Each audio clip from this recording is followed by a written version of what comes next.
She slid the paper across the table like she was doing me a favor.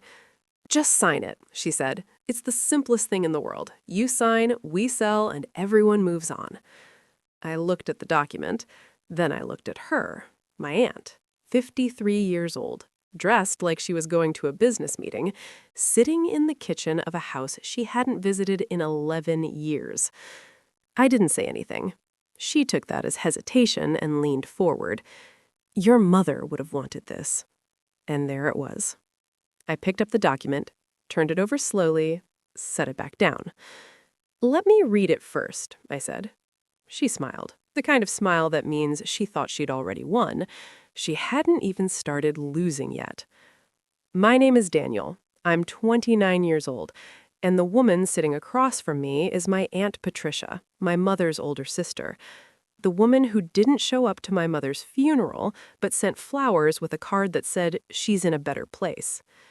My mother passed 8 months ago. Breast cancer. Diagnosed late, moved fast. She was gone in 7 months from the day they found it. What she left behind was a 3-bedroom house in a quiet neighborhood on the east side of the city, paid off, no mortgage, worth at current market value somewhere around $380,000. And apparently, according to Patricia, that house belonged to the family. Not to me. To the family. I need to tell you something about my mother first. Her name was Grace, and she was genuinely one of the most quietly strong people I've ever known. She raised me alone after my father left when I was 4. She worked as a bookkeeper for 20 years at a small accounting firm. She was careful with money, patient with people. She never raised her voice.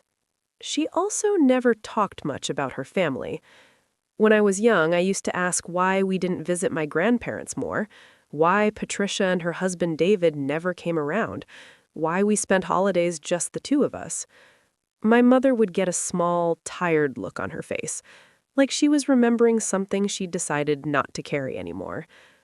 "Some people," she told me once, "love you more as an idea than as a person." I didn't understand that when I was 10. I understand it completely now. The history came out slowly over the years. Small pieces, never a full story. My mother was the younger of 2 sisters. When their parents died, the estate was divided. A small sum of money, some furniture, a piece of land outside the city.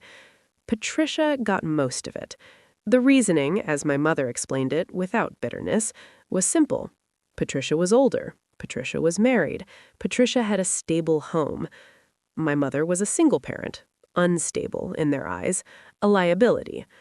The family decided what the family decided, and my mother accepted it. What she didn't accept was Patricia's offer to help. Patricia had suggested, around the time I was 12, that my mother sell her house and move into a smaller apartment.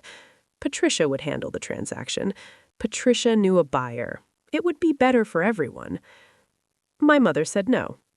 Patricia stopped calling after that.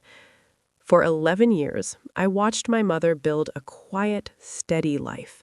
She paid off the house, she saved money, she created something solid out of nothing with no help from anyone who shared her last name. When she got sick, Patricia didn't call. When she died, Patricia sent flowers. And 8 months later, Patricia showed up at my door with documents. I read the papers while she sat across from me drinking the coffee I'd made her. It was a property transfer agreement, drawn up by someone who called themselves a real estate consultant, whose name I didn't recognize.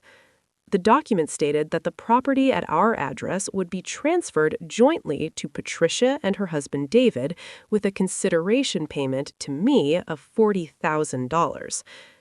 $40,000. For a house worth $380,000. I kept my face calm. "Where did this come from?" I asked. Patricia set down her cup. "David and I have been talking for months. We think the best thing is to liquidate the asset and divide it properly within the family." "Divide it how?" "Well," she folded her hands, "there are cousins to consider. Your grandmother's wishes were never fully honored. There's a lot of history here, Daniel. You may not be aware of it all." I nodded slowly. "I may not be," I said. Your mother was always a little, she paused, choosing the word carefully, independent. She didn't always see the bigger picture. This house was built on family money, Daniel. My parents helped Grace buy it. That's documented. I looked at her. Is it? I said. It is. She was confident. And I have people who can verify that. I picked up my phone. Can I have a few days to look this over? I want to make sure I understand everything. She looked slightly annoyed, but nodded. Of course, but don't wait too long. We have a buyer interested. She left 20 minutes later. I stood at the window and watched her car pull away. Then I sat down and opened my laptop. Here's what Patricia didn't know. My mother knew she was dying 6 months before she told me. She didn't want me to panic, didn't want me to stop living my life before she was gone. But she also used those 6 months to prepare. She met with a lawyer, a real one, a woman named Sandra, who specialized in estate planning and property law. She updated her will. She documented everything. She organized 30 years of financial records into 2 labeled binders that sat in a fireproof box under her bed. I found those binders 3 weeks after the funeral. I read every page, and then I called Sandra. Sandra was in her 50s, calm, efficient, the kind of lawyer who spoke in complete sentences and never wasted words. The first time we met, she asked me what I wanted to accomplish. I want to understand what I have, I said. You have everything, she told me. Your mother was very thorough. The house had been purchased in 1998. My mother had saved the down payment herself over 4 years, working 2 jobs after my father left. There was no family money, no parental contribution. Her parents had offered a small loan once, which my mother had declined. There was a letter in the binder from my grandmother acknowledging that Grace had declined the offer and purchased the home independently. Patricia's claim wasn't just weak, it was fiction. But Sandra told me something else, something that changed how I thought about all of this. Your mother anticipated this, Sandra said. She anticipated that someone would come after the house. I looked at her. She structured the estate specifically to protect you. The will is unambiguous. There are no gray areas. If someone wants to challenge it, they can, but they will spend a great deal of money to lose. She slid a folder across her desk. She also left you a letter, Sandra said. She asked me to give it to you when you needed it most. I took the envelope home. I didn't open it that night. I sat with it for 3 days before I was ready. When I finally read it, my mother said what she'd never quite said out loud when she was alive. She told me she knew Patricia would come. She told me she'd made sure I would be protected. And she told me something about the family history that she'd kept quiet for most of her life. Something about the land, the estate, what had actually happened when her parents died. I won't share all of it here. Some things are private. But it gave me everything I needed. I called Patricia 4 days after her visit. I've been reading the documents, I said. And, she was trying to sound patient, I have some questions.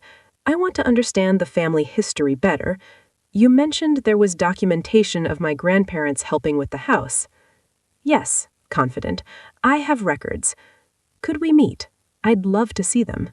A pause. Then, pleased, Of course, Daniel. I think it's good that you're being open to this. We arranged to meet at her house the following Saturday.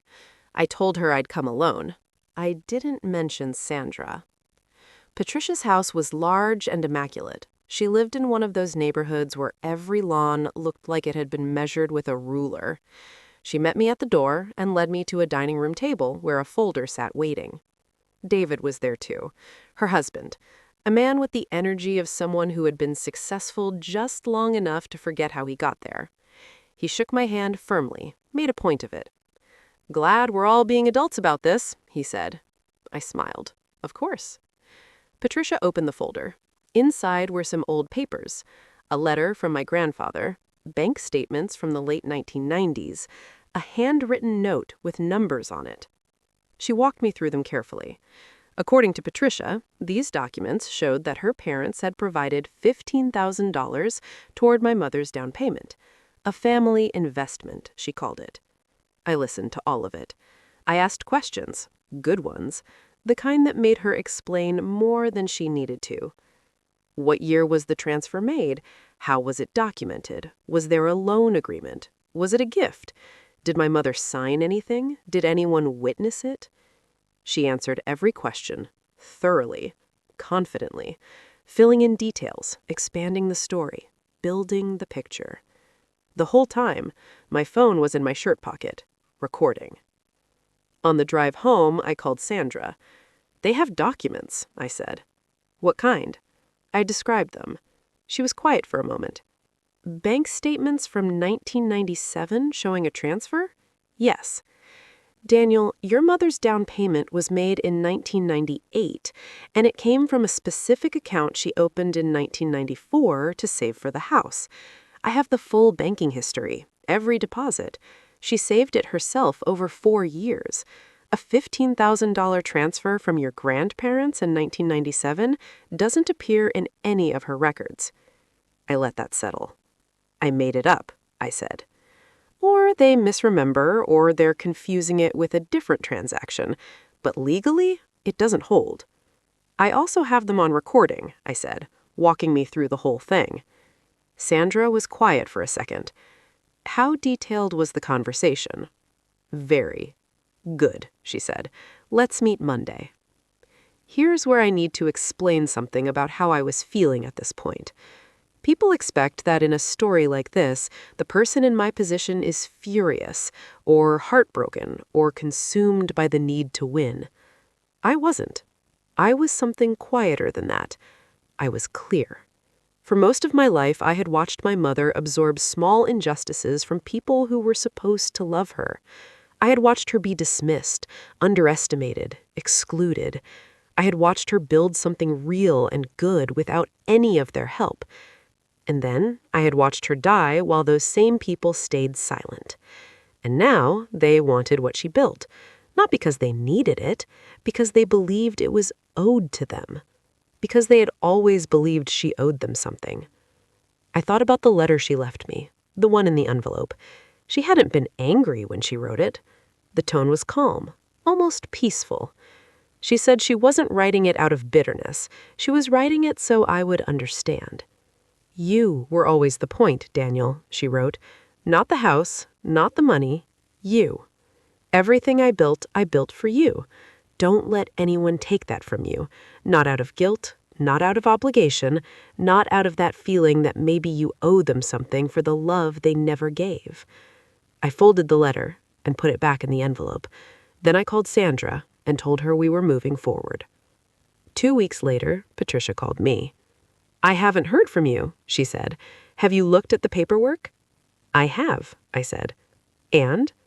"I have some concerns. I'd like to meet one more time before I make any decisions. I want to be sure I understand everything." She agreed. She sounded pleased, like she thought I was softening, like she could hear doubt in my voice. We met at a coffee shop near her house. She brought David again. He brought the property transfer document, already filled in, just waiting for my signature. He had a pen ready. I sat down across from them. I ordered a coffee. I looked at them both quietly for a moment. "I've been thinking a lot about the family history," I said. Patricia leaned forward slightly, ready to close. "I talked to a lawyer," I said. David's expression shifted, just slightly. "That's perfectly fine," Patricia said. "We encourage that. This is all above board." "I know," I said. "My lawyer agrees. Everything is above board." I reached into my bag and pulled out a folder of my own. She also found some interesting things in the property records. I set the folder on the table. The house was purchased in June 1998. The down payment came from a savings account my mother opened in March 1994. 4 years of deposits every 2 weeks from her paychecks. Sandra pulled the complete banking history. I slid a printed page across to them. There's no external contribution, no family transfer, no $15,000 from my grandparents. Nothing. I paused. I also have the letter from my grandmother, the one in my mother's files, where she acknowledges that my mother declined their offer of help and purchased the home on her own. Patricia's face had changed. It was controlled, but something behind it was working hard. That letter could mean many things, she said carefully. It's pretty specific, I said. David looked at the page, then at Patricia. There's also the will, I continued, which is current, properly witnessed, filed with the county, and unambiguous. My mother's estate passes entirely to me. There are no co-claimants. I pulled out another page. My lawyer has also reviewed the transfer document you prepared. I tapped it. The person who drafted this isn't a licensed real estate attorney in this state. The document has several clauses that wouldn't hold up in court, and the consideration payment, the $40,000, is structured in a way that looks less like a fair transaction and more like a coerced agreement. I looked at them. That's a legal problem. The table was very quiet. David put down his pen. Now, I said, I also want to mention that when you walked me through your documentation at your house 2 weeks ago, I recorded that conversation, not for any aggressive reason. I just wanted to make sure I remembered everything correctly. I let that land. My lawyer has listened to it. She says it's clear. Patricia's jaw tightened. Daniel, I'm not angry, I said. I want you to know that. I'm not doing this out of anger. I closed my folder. The house is mine. It was my mother's. She built it herself. She protected it carefully before she died because she knew someone might come for it. I looked at Patricia steadily. I think she knew it would be you. Silence. I'm not going to sell. I'm not going to sign anything, and if anyone attempts to file a legal challenge to the estate, Sandra will respond immediately and fully. I stood up. I also want to say, and I mean this, that I'm sorry. Not for any of this, but that we got here. That you're the kind of person who would do this. I picked up my bag. She deserved better from you, I said. You were her sister. I left the money for my coffee on the table, and I walked out. 3 weeks passed, then a month. No calls, no legal action, nothing. Sandra told me she wasn't surprised. People like that count on you not knowing what you have, she said. When you know, they move on. They find another angle, another target. They don't fight fair battles. I thought about that. I thought about my mother sitting in this house for 30 years, alone with me, paying the mortgage, then paying it off, fixing the gutters, painting the hallway, planting the garden out front that she tended every spring. I thought about the version of her that had existed in Patricia's mind, small, dependent, someone who could be managed. That version never existed. The real version had outmaneuvered Patricia years before Patricia ever showed up with those documents, had documented everything, had planned everything, had quietly, carefully made sure her son would be protected. I sat in the kitchen one evening, the same kitchen where Patricia had slid that paper across the table, and I thought about how much of my mother's strength I had never fully seen, because she hadn't wanted me to have to see it. She just wanted me to have a childhood. I looked around the room. Her handwriting was still on a notepad by the phone. Her books were still on the shelf in the hall. The garden outside was starting to come back, the way it did every spring. I wasn't angry. I wasn't even sad exactly. Sadness was there underneath, but it was the clean kind, a kind that comes from love, not loss. I was just quiet, and the house was mine. It had always been mine. She had made sure of it. If you're watching this, and you have someone in your life who has been building something quietly, who works without complaint and protects the people they love without making it obvious, pay attention to them. They are usually doing more than you know, and they are usually 10 steps ahead of everyone who underestimates them.